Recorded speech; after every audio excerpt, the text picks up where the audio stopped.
Outro assunto que foi abordado aqui pelo secretário na entrevista ao Repórter 98, que aliás está disponível na íntegra lá no nosso youtube.com/98FM Natal, foi a situação financeira do Estado. O secretário fez uma ampla exposição a respeito disso, mas chamou a atenção a declaração dele a respeito das privatizações, Ana Karina e Heitor Gregório. Eu questionei o secretário sobre a necessidade de o Estado realizar privatizações, fazer enxugamento de gastos na gestão, para tornar a gestão mais sustentável, e o secretário descartou essa possibilidade, viu? O secretário disse que não está no radar do governo Fátima privatizar nenhuma empresa. E ele foi além, ele disse que de acordo com ele não faz sentido vender as empresas estatais porque todas elas dão lucro ao governo do estado, em especial a Caerne e a Potigás. Ele disse que inclusive no mês que vem o estado vai receber repartição de lucros dessas duas empresas, não faria sentido, portanto, vender elas. Agora ele disse que o governo cogita sim fazer abertura de capital, fazer parcerias público-privadas, mas não vender completamente a sua participação nessas duas empresas. Esse assunto é importante, Ana, porque a privatização é uma condição exigida pelo governo federal para que aquele novo socorro financeiro seja dado aos estados. E o Rio Grande do Norte está pleiteando esse socorro financeiro. O estado tem dívida de algo em torno de 2,5 bilhões de reais, está negociando essa dívida, o governo federal topa socorrer, pagar essa dívida de forma parcelada, enfim, fazer uma espécie de socorro, só que em troca o estado tem que dar algumas condições, algumas contrapartidas, e uma delas é a privatização, mas segundo o secretário, essa não é uma possibilidade avaliada pelo governo estadual. Olha, nesse ponto, né, do governo do estado não querer privatizar estatais que dão lucro, eu vou concordar 100% com o secretário, né? Porque você vai se desfazer de algo que está dando lucro, não faz o menor sentido. Por outro lado, as privatizações, né, que estão na lista ali do que pode ser colocado, pode ser feito pelo governo, não é a única opção que o governo federal está dando para o estado do Rio Grande do Norte. Então, são várias linhas. Mas as outras já foram feitas. São várias já foram feitas. Não, tem aí teto de gastos, tem já foi feito. Tem ajuste, enfim. Reforma da Previdência já foi feita. São várias. O governo do estado tem que cumprir 2 pontos de uma lista de, se eu não me engano, são 5, né? São 5 exigências, 5 requisitos para aderir à ajuda do governo federal. Eram 8 exigências, o governo tinha que escolher 4, só que isso era do Plano Mansueto. Como o Plano Mansueto virou o socorro da pandemia, então isso se acabou, o governo agora está oferecendo 5 condições, mas não está pedindo para o governo escolher, não. Teriam que ser atendidas todas as condições. O próprio secretário disse aqui que, por causa disso, esse plano, conforme está colocado, não interessa ao governo do Rio Grande do Norte. O governo do Rio Grande do Norte está pleiteando um outro socorro financeiro, com outras condições, para que o estado não tenha que fazer, por exemplo, as privatizações. Não interessa hoje ao governo do estado do Rio Grande do Norte por 2 razões. Primeiro, o governo tem uma dívida de 2 bilhões de reais. E meio. E está dando calote. Quem está pagando essa dívida é a União. Então, assim, o governo não está desembolsando, não está tirando. Está numa situação confortável, né? A Justiça garantiu que a União não fizesse nenhum tipo de compensação. O governo está dando calote, não está pagando as suas dívidas e a União está assumindo tudo. Então, a situação está muito confortável. Então, assim, não, a gente não vê vantagem agora em fazer nada que o governo federal está pedindo para receber novas ajudas. A gente quer mais ajuda, mas a gente não está disposto a fazer nada, nenhum sacrifício por isso. Não, isso não é verdade, É uma Ana. situação bem confortável. Não é verdade que o governo não está fazendo nenhum sacrifício. Pelo contrário, o governo apanhou muito. Nenhum novo sacrifício. Então, né? Ok. Novo sacrifício mesmo. Que foi o que o secretário disse ontem. Não, a gente não está disposto a fazer mais nenhum novo sacrifício, porque a gente já fez e a gente, por enquanto... Também não é verdade que o secretário disse que o Estado não está disposto a fazer nenhum sacrifício. Pelo contrário, o governo apanhou e muito quando aprovou a reforma da Previdência, apanhou e muito quando levou lá para a Assembleia a proposta do teto de gastos. E até concordo com as críticas que o governo recebeu, porque a governadora Fátima, quando era senadora, criticou muito o governo Temer por fazer essas duas medidas. A gente lembra, inclusive, das ações da governadora lá sentada na mesa da presidência do Senado, obstruindo a votação lá das reformas. Isso tudo, eu acho que essas críticas são justas, feitas ao governo, mas fez as reformas que eram para ser feitas aí, que eram exigidas pelo governo federal. Reforma da Previdência, teto de gastos, a própria questão da mudança nos incentivos fiscais. Então, não é que o governo não está fazendo nenhum sacrifício. No que diz respeito às privatizações, é que o governo acha que não é correto fazer nesse momento, Heitor. Com relação à lista, Tiago, se eu não me engano, tem outros pontos além da privatização que falta o governo do estado. Sim, eu falei que são 5. Isso. O governo atualmente, inclusive já no governo do presidente Jair Bolsonaro, ele já pagou várias dívidas do Rio Grande do Norte na atual gestão da professora Fátima Bezerra, certo? O governo Bolsonaro pagou por dívidas do Estado. Então é como a Ana Karina falou, é confortável para o Estado, neste momento, não tomar outras medidas, já que a União vem pagando, né? Então o governo vai aguardar até onde vai isso, até porque isso, se eu não me engano, foi judicializada essa questão, e ver onde vai parar. Porque é confortável para ele, nesse momento, aguardar esse andamento. O dinheiro está chegando. O dinheiro está chegando, ele não está dando dívida. contrapartida. Agora, eu acho muito estranha essa crítica da oposição, sabe? Eu concordo com o que vocês estão falando aqui no que diz respeito às dívidas que o governo do estado tem e que foram honradas pela União.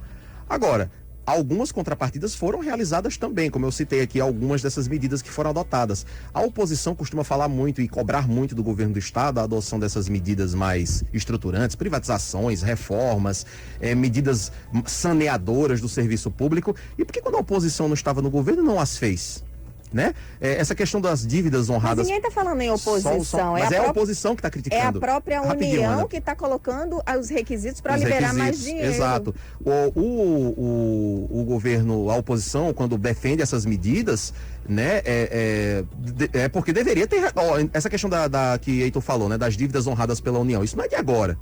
A União vem honrando dívidas do Rio Grande do Norte não pagas há muitos e muitos anos. Há pelo menos 2 décadas aí, o governo do federal vem pagando dívidas do governo do estado. A gente falou esses dias aqui sobre a questão de Oiticica, né? Os 20 milhões de reais que foram bloqueados do convênio de Oiticica para a construção lá da barragem. A maioria dessas dívidas foram dívidas que vêm sendo bloqueadas pela justiça de governos anteriores também e continuando no governo Fátima. Então é um problema realmente estrutural, não é de agora, né? Por isso que eu não acho que essa crítica que a oposição faz, ela seja inteiramente justa, porque ela esquece de... É como se o estado do Rio Grande do Norte tivesse sido fundado em 1º de janeiro de 2019. O que é importante a gente deixar claro é o seguinte, eu acho que a crítica é pelo fato de que o Rio Grande do Norte hoje não tem praticamente capacidade de investimento, certo?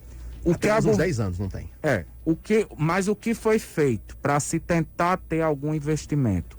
O programa RN Sustentável, que foi criado ainda na gestão da governadora Rosalba, que o governo Robson continuou com a realização de algumas obras e que Fátima também está continuando. Se não fosse esse programa RN Sustentável, que hoje é chamado de Governo Cidadão, o Rio Grande do Norte não tinha nem obra. Exato. Então o governo, ele não pode existir para pagar a folha. O Rio Grande do Norte precisa readquirir a capacidade de investimento que já teve um dia. Verdade. E nós não estamos vendo nada ser feito para recuperar isso. O que poderia ser feito, por exemplo, Heitor? Não, o que poderia ser feito? Medidas que devem ser tomadas, que precisam ser tomadas pelo governo, de corte de gastos, de programa de parceria público-privada, de privatização, de tudo que você mesmo citou aí que o governo está disposto a fazer. Mas o governo fez a reforma da Previdência, não fez teto de gastos, mas por exemplo? Fez a reforma da Previdência que deveria ter feito? Ou daqui a pouco tempo vai ter que ter... O governo federal também não fez a reforma da Previdência. Mas a reforma da Previdência do governo federal é mais longeva do que a do governo do estado. Daqui a 2, 3 anos aqui vai precisar ter outra reforma da Previdência. Disso, a nossa reforma da Previdência que foi feita aqui no ano passado, que começou a valer no início desse ano agora, ela só resolve 20% do rombo. E a reforma, daqui a 2, 3 anos, a reforma da Previdência de agora já vai ser totalmente superada. A reforma da Previdência daqui não foi feita como deveria, exatamente porque já pegou mal para a governadora. Ela, como dirigente sindical que foi, como próxima dos sindicatos, fazer uma reforma da Previdência que ela combateu enquanto senadora, não pegava bem. Então ela fez ali uma meia reforma da Previdência. Agora os governos anteriores não fizeram foi nenhuma reforma. Olha, nenhuma reforma meia boca. Em relação a avanços do governo Fátima, a gente tem que reconhecer que o governo, né, tentou fazer os ajustes possíveis e necessários nos primeiros anos, sim. Porque assim, a gente viu, por exemplo, a questão da controladoria do Estado, fazendo revisão de contratos, né, buscando renegociar contratos, reduzindo valores. Foi o que levou, inclusive, a CPI da Arena das Dunas, né? Foi encontrado um rombo lá milionário, né? Exatamente. Pela Controladoria do Estado. Fazendo ajustes, exatamente, a Controladoria do Estado. Então, assim, o governo Fátima, ele fez, sim, cortes, fez ajustes, ele reduziu ali contratos com fornecedores, enfim, foi feita uma tentativa ali de reequilibrar as contas. Claro que a situação financeira do Rio Grande do Norte é bem mais complicada, né? Não se consegue resolver apenas chamando alguns fornecedores, aqui vamos reajustar, vamos renegociar e tal. É uma situação complicada, como o Heitor disse, o governo do estado hoje praticamente o que recebe é para pagar folha. Por isso que o governo federal, quando diz assim, olha, a gente já tá bancando aqui o calote dos governos, vocês precisam reequilibrar as contas de vocês, porque não dá para a União ficar bancando os estados o tempo todo. E aí quando chama o governo do estado para dizer assim, a gente vai liberar mais dinheiro agora, vocês vão precisar reequilibrar aqui, vão precisar cortar mais na carne. E aí, essa é a dificuldade do governo, porque cortar na carne significa, por exemplo, sacrificar mais os servidores, né? Privatizar algumas companhias, algumas estatais, e aí vai de encontro ao discurso político da governadora, que a vida inteira sempre defendeu os servidores, as categorias, sempre foi contra as privatizações. Então, esse é o impasse do atual governo. Fez a reforma da Previdência? Fez, a possível, digamos assim. Isso. Né? Agora, Ana, você está falando de privatização, agora essa fala do secretário aqui, ela precisa ser averiguada, né? Vamos olhar. Se Caerne, Potigás, AGN, outras empresas do governo do estado estão dando lucro, para que privatizar? Né? Tem que buscar o que não está. Exato. Né? O governo federal está exigindo que o governo do estado dê algumas contrapartidas, como Agora, a gente já falou aqui, e uma delas é privatização. Mas o caso particular do Rio Grande do Norte tem que ser analisado. Aqui realmente tem empresas que possam ser privatizadas e que representem economia. Essa fala do secretário precisa ser averiguada. Caerne está dando lucro realmente? Potigás está dando lucro? Se estiver dando lucro, eu vou vir aqui e vou concordar com o secretário de que não tem que privatizar mesmo, não. Agora, se estiver dando prejuízo em alguma área, essa área, sim, a gente tem que reavaliar, no mínimo, como é que está sendo feito o trabalho. Ou vender. Agora, também é o seguinte, nem a iniciativa privada também não vai comprar, né, a empresa que não tem a rentabilidade. Então, o governo tem que avaliar isso. O que é importante a gente dizer é o seguinte, ninguém aqui está dizendo que a governadora Fátima, ela não fez nada. Ah, sim. Eu até acho que o governo de Fátima avançou em algumas questões com relação a isso. Agora, independente de ser governo Fátima, governo Robson, governo Rosalba, ou seja lá quem for, ou seja lá se a governadora for reeleita ou quem for o próximo governador, uma coisa é fato.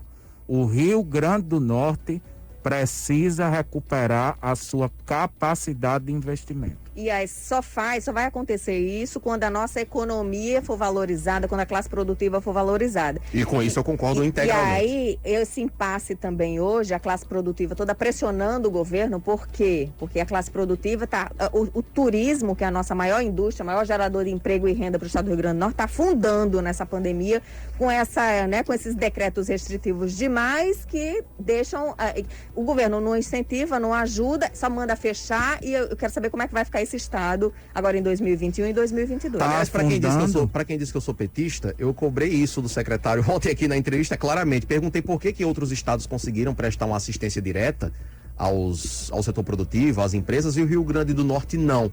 Você quer conferir a resposta? Depois vai lá no nosso canal no youtube.com/98FM Natal. A entrevista do secretário está lá na íntegra. Ali abordou muitos pontos interessantes nessa entrevista.